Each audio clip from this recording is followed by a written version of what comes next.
Pues estamos ya en la segunda parte de este Diálogos Transatlánticos, hoy con dos grandes novelas, dos grandes directores, dos grandes películas y dos grandes escritores, Bram Stoker y Frank Herbert. Ahora le toca el turno a Drácula, de Bram Stoker, y también a esa gran producción cinematográfica que dirigió en ese año. Antón, ¿en qué año fue?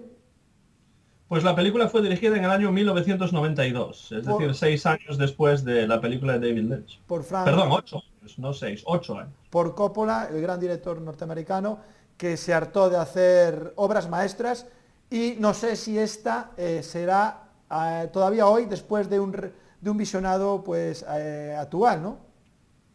Es una película interesante, yo creo que Francis Ford Coppola hace un buen trabajo y él mismo, pues en algunas entrevistas ha dicho que es una película por la que tiene una querencia especial, ¿no? Le gusta esta película bastante, a pesar de que él no escribió el guión, ni mucho menos, pero bueno, es una película dentro de su filmografía que a él mismo le gusta mucho y yo la vi, bueno, varias veces y pues poco después de que saliera la vi por primera vez y me impresionó mucho, ¿no?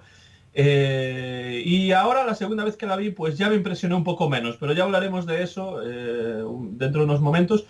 Pero aún así es una película que yo creo que es interesante, sobre todo para quienes conozcan la novela, como es mi caso, porque Drácula, como tú me hablabas antes de Dune, que fue una novela que a ti te impresionó mucho, pues Drácula para mí fue una novela que me impresionó muchísimo también. Yo la leí cuando tenía, pues no sé, 12 o 13 años. Mi familia tenía una finca cerca de Mondariz y estábamos en el verano y estábamos allí y yo tenía un ejemplar, una traducción al español de Drácula. Recuerdo además que era una edición de una serie de Anaya que se llamaba Tus libros, que Ujú. estaba muy bien y las traducciones eran buenas y la edición también era magnífica. Y yo leí la novela por primera vez, pues no sé, con 12 o 13 años y me impresionó muchísimo. La volví a leer varias veces después, también en inglés. Y bueno, es una novela, voy a empezar hablando de la novela y después ya hablaremos de la película. Bram Stoker era irlandés y escribió pues más o menos hacia el final de la conocida época victoriana y sobre todo entre los años de 1880 y 1890 él escribió un montón de novelas sensacionalistas, lo que se llama en inglés la sensation novel, ¿no? Y bueno, tuvieron cierto éxito, pero ninguna de ellas llegó a tener el impacto de Drácula, que fue publicada en 1897 y no es realmente la primera novela acerca Del mito. de esta fenómeno del mito, ¿no? Del vampirismo, porque hay una novela anterior, 26 años anterior, de hecho, de Joseph Sheridan Le Fanu, que se llama Carmilla, y esa sí es Sí. una novela anterior acerca de más o menos el mismo tema del vampirismo. Pero lo que es importante acerca de la novela, Jaime, que a mí siempre me ha impresionado mucho, es el tono moderno de esta novela, ¿no? Porque en su modo narrativo va mezclando diferentes diarios, diferentes recortes de periódico, cartas, incluso grabaciones gramofónicas, ¿no? Con lo que se intenta poner énfasis en las nuevas tecnologías que a finales del siglo XIX pues estaban empezando a aparecer y una de ellas de hecho es el cine, ¿no? El cine que apareció o se inventó hacia finales del Ah, siglo XIX. Podemos hacer un paralelismo con Mary Shelley, ¿no? Con Frankenstein también, el tema de la ciencia, o sea, de las nuevas tecnologías que tú comentas, pues que también comparten con Bram Stoker, ¿no?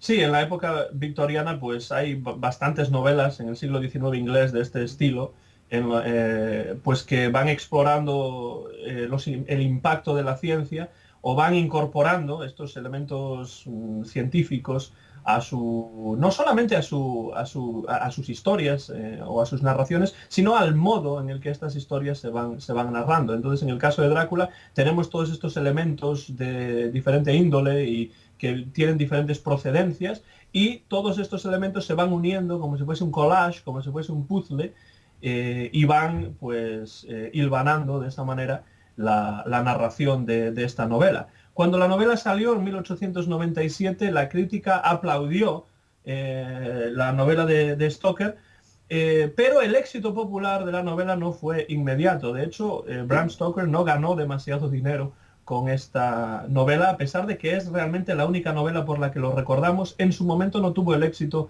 que tendría después y de hecho Bram Stoker murió en la más abyecta pobreza, ¿no? O sea, murió pues con muy poco dinero, en muy malas condiciones económicas.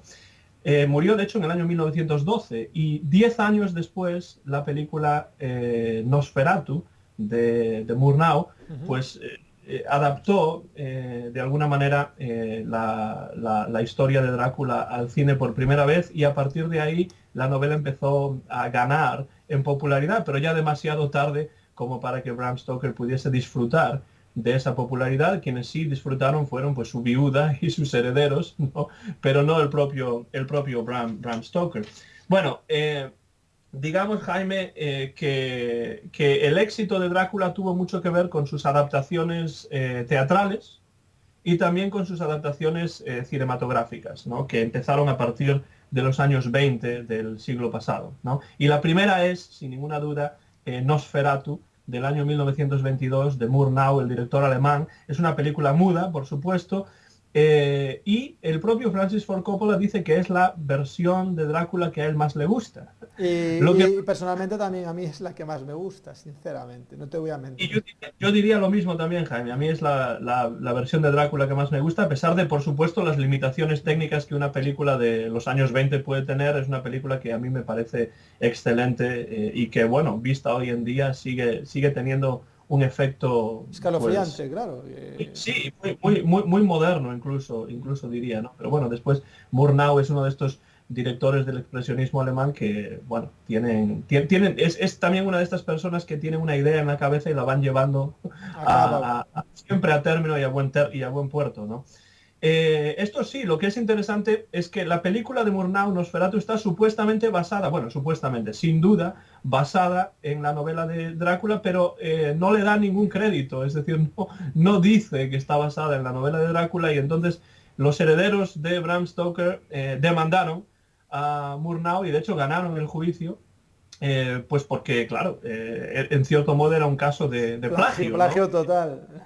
Porque no dice que está utilizando la historia de Sí. Stoker, ¿no?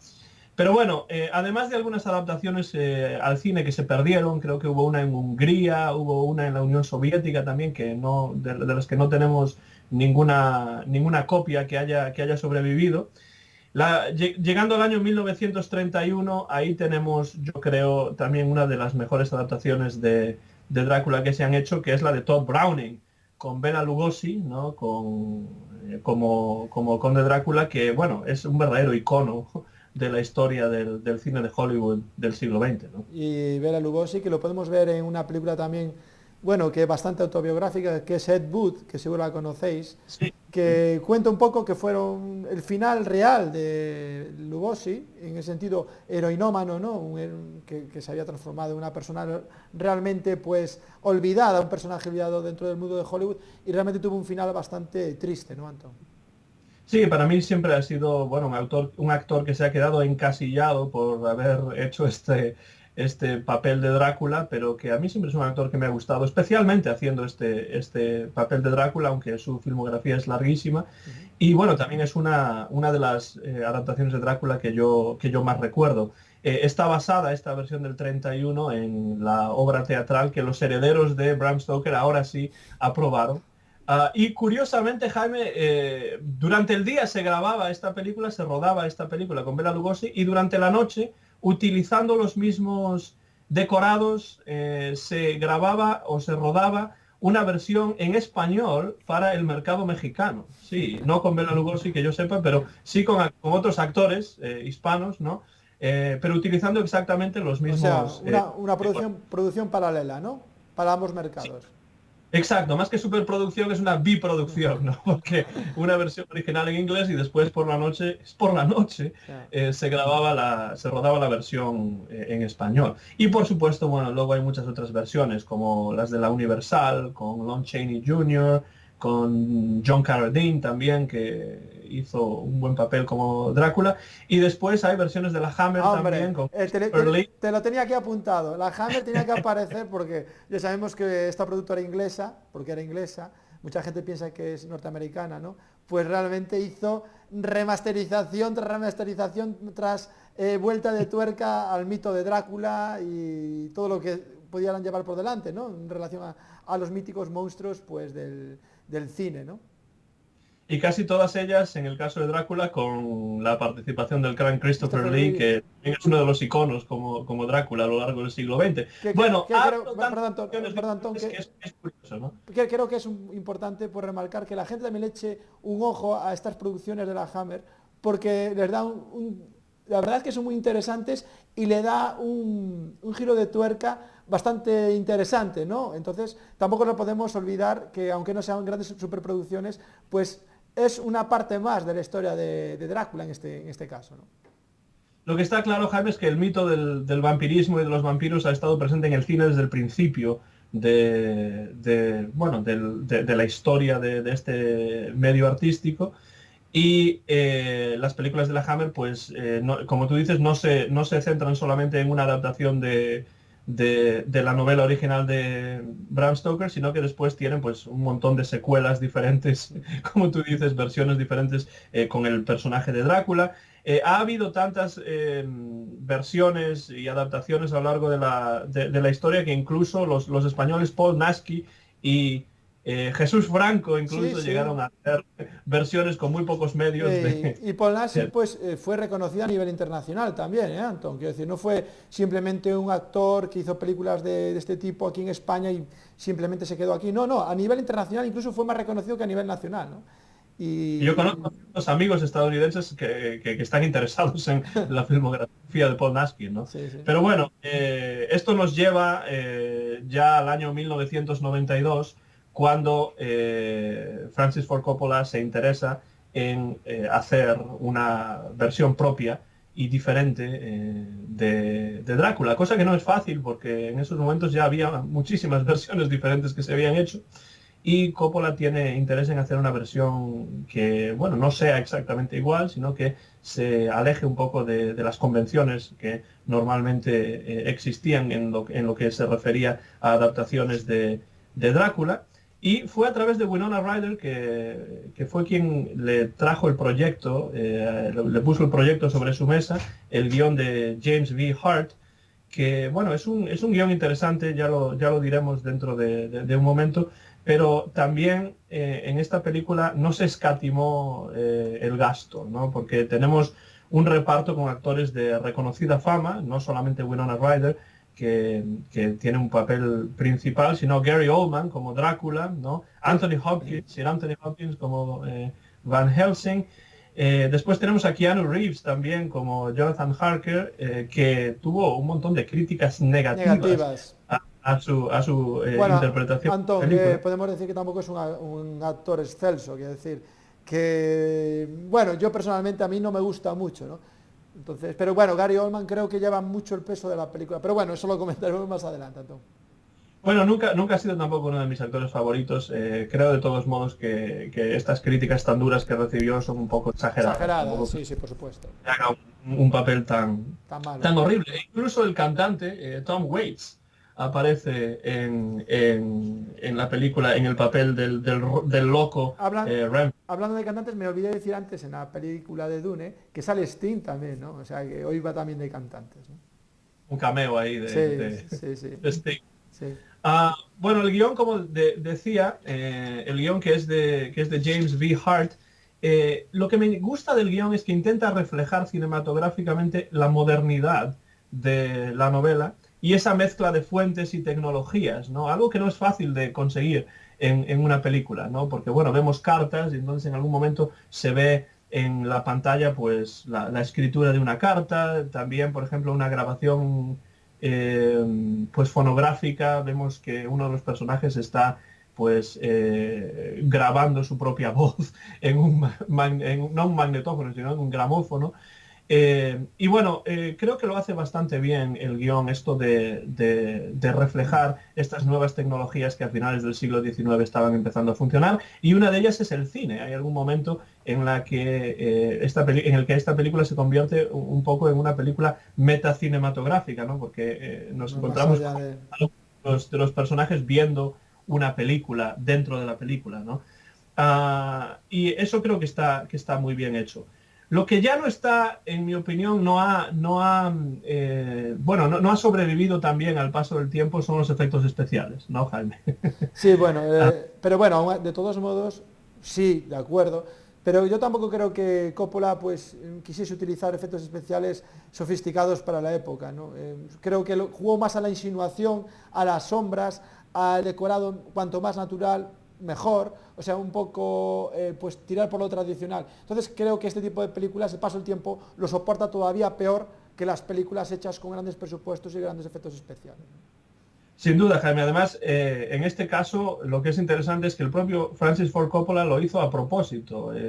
No utiliza ningún tipo de efectos digitales ni efectos ópticos de última generación, sino que a propósito, ex profeso, lo que quiere hacer es utilizar algunos de los efectos especiales más clásicos, más antiguos, ¿no? Más anticuados, que ya no se estilaban, ¿no? A principios de los años 90, pero él específicamente quería eso para esta película, y cuando el estudio le dijo, bueno, esto no se puede hacer, no es una buena idea, él dijo, pues sí, lo vamos a hacer así, y además voy a poner a mi hijo, Roman Coppola, como director de los efectos especiales, ¿no? Para estar seguro de que las cosas se hacen como él quería. Otro ejemplo también podemos hablar sobre Barry Lyndon de Kubrick, que no utilizó ningún tipo de luz artificial, todo fue luz natural, ¿no? Porque él quería que fuese así. Y realmente estos son directores muy especiales que, lo que comentábamos antes, saben lo que quieren y saben cómo llevarlo a cabo, ¿no? Sus ideas. Sí, esto de la luz que tú dices es verdaderamente importante en Drácula, porque una de las primeras cosas de las que uno se da cuenta cuando ve esta adaptación de Coppola de Drácula de Bram Stoker es ese juego visual tan efectivo de luces y sombras, ¿no? Es Exacto. increíble lo que la cámara hace con las sombras, particularmente en esta película. Sobre todo en la visita de Jonathan Harker al castillo de Drácula en Drácula. Transilvania. Que de hecho, Jaime, esa es una parte de la novela que a mí siempre me impresionó mucho. O bien que Bram Stoker narra esa parte de la novela, esa parte inicial de la novela que te va atrayendo, ¿no?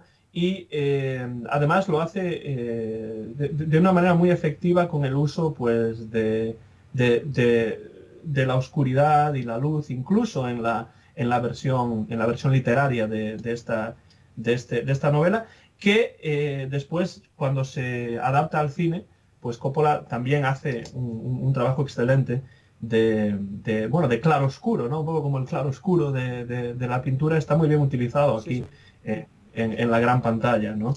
Eh, una cosa que es interesante de esta película, porque yo creo que ya está de manera más latente que presente, ¿no? En la novela, es el énfasis que Coppola pone o que el guión pone en el aspecto sexual del mito del vampiro, ¿no? Porque realmente hay un componente sexual innegable Brutal. en toda la literatura que tiene que ver con el vampirismo, ya desde la novela de Sheridan Le Fanu de Carmilla, en la cual pues unido al vampirismo está también el tema del lesbianismo, ¿no? Pero en esta película, claro, estas escenas así un poco más subidas de tono, ¿no? Con las que Coppola no tuvo ningún problema con la productora, por cierto, por poner estas escenas ahí, pues inciden en este aspecto sexual, bueno, la unión de fluidos, ¿no? La sangre, el chupar la sangre y estas cosas siempre tienen un componente sexual importante. En la novela no está de manera tan explícita, aunque hay momentos en los que sí se puede sentir, se puede ver cómo está latente ese tema ahí, pero en la película yo creo que Coppola hace un muy buen trabajo también bueno, pues plasmar esto en imágenes en su película. Y si te preguntase qué grado de fidelidad ves con respecto a la novela, ¿qué me responderías? Pues mira, es una buena pregunta porque Jaime, de nuevo, esta película intenta ser fiel al libro, ¿no? Y no es algo fácil de hacer, ¿no? Porque el libro, de nuevo, está narrado de una manera, pues, que une diferentes fuentes, que es como una especie de collage, ¿no? Y eso no es fácil de traducir a imágenes, ¿no? Pero yo creo que de todas las versiones que he visto de Drácula, que son bastantes, esta es la que probablemente más fidelidad al libro muestre, ¿no? No completamente, porque es difícil hacer algo así, ¿no? Pero me parece que ese es otro de los aciertos del guionista de esta película, es pues haberse leído muy bien, muy a fondo la novela y haber seguido el relato del libro pues lo máximo posible y además de una manera pues muy correcta en mi opinión. Eh, una cosa que sí hay que decir de la película, Jaime, es que me parece una película que está deliberadamente estilizada, ¿no? ¿Y a qué me refiero cuando digo que la película está deliberadamente estilizada? Pues la actuación de los actores en muchos casos es un poco histriónica, ¿no? Pero está hecho a propósito, es decir, Exagerada, ¿no? Lo que está quiere decir. exagerada, pero está exagerada pues no porque los actores hagan un mal trabajo, sino porque realmente es así Ujú. como Coppola veía esta historia. Los decorados también son, bueno, muy góticos también, ¿no? Un poco recargados en algunos casos, la ambientación, incluso la música, ¿no? A eso iba, la música es realmente extraordinaria, ¿verdad, Anton? Sí, la música está compuesta por un compositor polaco que se llamaba Wojciech Kilar, no sé si lo pronuncio bien porque, claro, el polaco es una lengua bien O difícil. la polaca, ¿te Ah, acuerdas de la polaca? La polaca. eh, No te pues sí, acuerdas. bueno, no sé si era polaca o si era, De o no- si era. La polaca de nuestros años universitarios, Sí. seguramente no te acordarás. No sé si era polaca o no, pero de algún sitio sería, ¿no? De algún sitio cercano Del este era. a Polonia. Pues Wojciech Kilar compuso la banda sonora y yo creo que también deliberadamente es una banda sonora muy dramática Ujú. y tiene un tema cantado por Annie Lennox, Canción de amor para un Grupo Vampiro, vampiro. sí, que realmente Eh, es maravillosa, ¿no? Esa, Muy buena canción que sí, sí. además tuvo un éxito a nivel popular importante también. Es Pero de que nuevo, en la i- banda sonora es muy dramática para ir un poco en consonancia con la visión que Coppola tiene de esta historia, ¿no? Ujú. Bueno, quiero decir que Annie Lennox, la verdad es que era, con esa voz que tiene, pues es increíble el tema bueno, que realizó para la banda sonora de Drácula. Y tengo que volver a decir que Drácula, o digo que Coppola es otro director con las ideas muy claras, que al igual que David Lynch, sabía lo que quería, sabía cómo quería crear la película, sabía los utensilios que quería utilizar para llevarla a cabo y lo hizo, ¿no? Por lo tanto, yo creo que también estamos ante una película de autor, entre comillas, dentro de lo que es Hollywood, ¿no? Y sus superproducciones, Anton. Sí, es una de las cosas que yo creo que unen a estas dos películas, ¿no? Siempre que hacemos uno de estos diálogos, sea a propósito o por casualidad, ¿no? Pues acabamos encontrando un nexo de unión entre tu elección y la mía. Y yo creo que uno de los nexos de unión de estas dos películas está en eso, ¿no? Que están creadas por gente, por artífices, por directores, que son realmente directores que Únicos. hacen cosas diferentes, únicas, como tú dices, como cine de autor dentro de Hollywood, que cada vez de eso hay menos, ¿no? Y bueno, por supuesto, Coppola esto lo deja ver en esta película, pero lo deja ver todavía más en su clásico entre clásicos, que es El Padrino, El ¿no? Padrino, efectivamente. Y como no, la pregunta recurrente, la pregunta obligada, ¿cuál sería tu puntuación a esta película de Coppola? Bueno, ¿Y por qué? aclararé primero que la película me sorprendió mucho más cuando la vi por primera vez, ¿no? Y además tenía todavía más reciente aún mi primera lectura de la novela de Stoker, ¿no? Entonces me impresionó mucho la película originalmente cuando la vi por primera vez.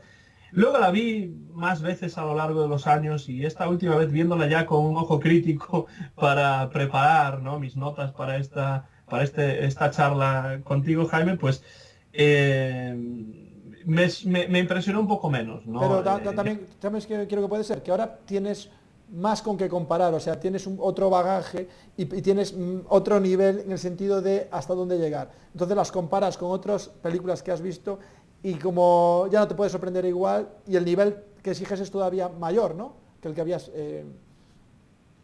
Eso también puede ser, sí, eso desde luego, ¿no? Pero bueno, creo que hay algunas cosas en esta película que no han sobrevivido resistido. bien ha resistido bien al paso del tiempo, ¿no? Los efectos especiales es un ejemplo, aunque bueno, desde luego todas las mejores películas que a mí más me gustan no es específicamente por los efectos especiales, ¿no?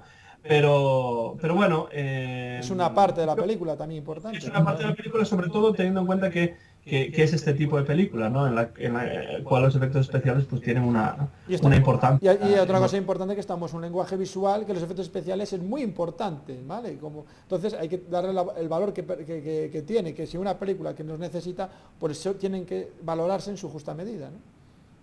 Bueno, la película tuvo, como ya hemos dicho, críticas muy favorables cuando salió por parte de la mayor parte de los críticos cinematográficos del momento.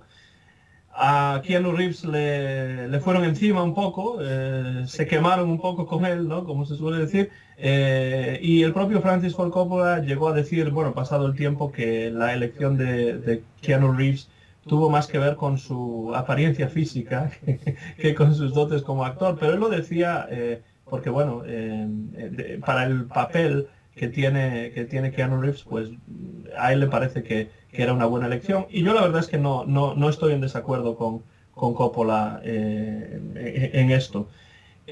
Lo que sí diré, Jaime, ya para responder a tu pregunta, ¿no? Esto fue una manera larga de responder a tu pregunta, es que yo como adaptación le daría 7 puntos sobre 10. Bueno. 7 puntos sobre 10. Porque hay cosas, porque creo que en general la elección de los actores es correcta. Creo que muchos aspectos visuales de la película, como esas luces y sombras de las que hablábamos, están muy bien. También el guión intentando reflejar esos avances tecnológicos está realmente bien hecho. Me gusta la música también. Creo que es una buena idea, o por lo menos que hace un buen trabajo tanto el guionista como el director para seguir la novela y la idea original de Bram Stoker. Entonces todo eso son aspectos positivos. Quizá los efectos especiales no ayudan mucho. Algunas de las actuaciones pues quizá no sean excelentes, ¿no? Como hemos dicho. Entonces, pues bueno, tiene algunos pros, tiene algunos contras la película y me parece justo desde mi punto de vista, que al fin y al cabo es el único que puedo utilizar, darle un 7 sobre 10. Creo que es bastante justo, pero de todos modos animo a todos los que nos estén viendo ahí fuera y escuchando a que vean la película y sobre todo, porque hay mucha gente quizá que ha visto la película y no ha leído la novela, que lean la novela porque yo creo que no lo van a, o sea, no se van a arrepentir de leer un clásico que escrito en 1897 es tan moderno y a día de hoy pues se lee pues con gran placer y bueno, sobre todo es una novela compleja además, no es una novela simplemente por puro entretenimiento. La buena literatura no es generalmente algo que sirva como mero entretenimiento, sino que es algo que nos hace pensar, nos hace reflexionar críticamente, ¿no? Sobre el mundo a nuestro alrededor y creo que esta novela lo consigue. También recomiendo que, bueno, quien esté interesado en la película, quien lea la novela y le guste, pues busque otras narraciones similares como ese precursor del género que es el Carmilla de Sheridan Le Fanu, ¿no? Y bueno, ya que estamos hablando del mito de Drácula, yo también quiero hacer una recomendación, que es una novela llamada Los vampiros del espacio, una novela, bueno, moderna, que fue transformado también en una película Fuerza Vital, mítica dentro del cine de ciencia ficción, y que habla sobre el mito vampírico, pero con connotaciones pues espaciales realmente sorprendente. A mí me encanta esa película y realmente la recomiendo. Y también decir, Antón, que hubo un videojuego basado en la película de Francis Ford Coppola, de Drácula, ¿no? También, como ves, el mundo del videojuego muy unido al cine y al arte moderno, ¿no? Un día, por lo menos por tu parte, tendríamos que hacer un diálogo transatlántico en el que yo presentase una película y luego tú nos hablases del videojuego, porque, vamos, yo conozco muy poca gente que tenga el conocimiento tan vasto y amplio como tú tienes acerca de los videojuegos, sobre todo los de los años 80 y 90, ¿no? Bueno, sería mala idea porque hay múltiples ejemplos de lo que tú comentas, Antón.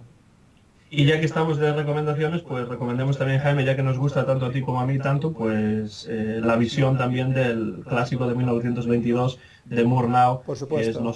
es una película que, bueno, mucho más breve, ¿no? Y hecha con la tecnología que existía en el momento, pero que realmente Es sí atemporal, hace de los años, ¿no? es atemporal porque la ves y todavía hoy te sorprende, ¿no? Y te transmite, bueno, sensaciones realmente inquietantes, que el mito vampírico, pues es la esencia, ¿no? Pues la inquietud, bueno, pues el tema sexual, etcétera, todo esto que acabas de comentar, pues a través de la película que estás comentando, pues se ve explícitamente en cada uno de sus fotogramas, ¿no? Muy bien, Jaime, pues ha sido como siempre un placer compartir estos diálogos transatlánticos gracias a la tecnología de Internet. Yo aquí esta mañana fría en Martin, en los Estados Unidos, en el estado de Tennessee, y tú en la comodidad de tu propia casa en Galicia. Ujú. Y bueno, pues muchas gracias a ti por como siempre, grabar y ocuparte de la parte técnica de todo esto. Ujú. Y bueno, pues pensemos ya en el siguiente episodio. Primero, de gracias nada, es todo un placer. Y segundo, bueno, haremos algo especial ahora para Navidades, ¿verdad, Antón? Eso me parece una buena idea. Ya está la mente empezando a trabajar. A O ver, sea que, en pensar. o sea que antes del 25, bueno, vamos a tener un especial que va a ser toda una sorpresa y que algo muy chulo y muy interesante, que la idea fue de Antón y cautivó, pues realmente pues hacer algo sobre esos dos grandes artistas musicales, ¿verdad, Antón? ¿Lo vamos a dejar ahí en el aire o quieres que lo Efectivamente. digamos ya? Pues lo dejamos en el aire porque ya que hablamos de las novelas, lo presentamos con anticipación, pues nada, vamos a dejar un poco la intriga y que la gente esté atenta. Muy bien, Jaime, hasta entonces un saludo transatlántico desde aquí, desde los Estados Unidos. Un abrazo y hasta pronto a todos. Os esperamos aquí en otro capítulo de Diálogos Transatlánticos.